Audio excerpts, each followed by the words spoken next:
back to CC Cycle 2, Week 17 Art. This week, our artist in focus has a lot in common with our previous two artists. And if you remember, 2 weeks ago, we looked at Edgar Degas, who is a French Impressionist artist. Last week, we looked at the founder of the Impressionist movement, Claude Monet. And this week, our artist has a lot in common with those two artists. Our artist in focus this week was also French and was also an Impressionist artist. But one significant difference is that our artist this week is a female, a lady, Berthe Morisot. And Berthe Morisot was one of the only professional female artists of her time. Probably the only other well-known female artist was Mary Cassatt. And she came from a wealthy French family, and her parents provided her and a sister with a well-rounded education.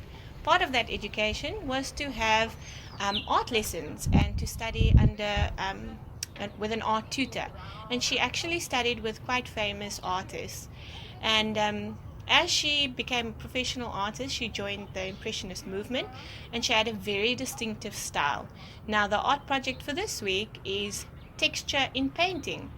And Morisot had her artwork usually has quick, thick brush strokes, and even though it was quick, it was well thought through.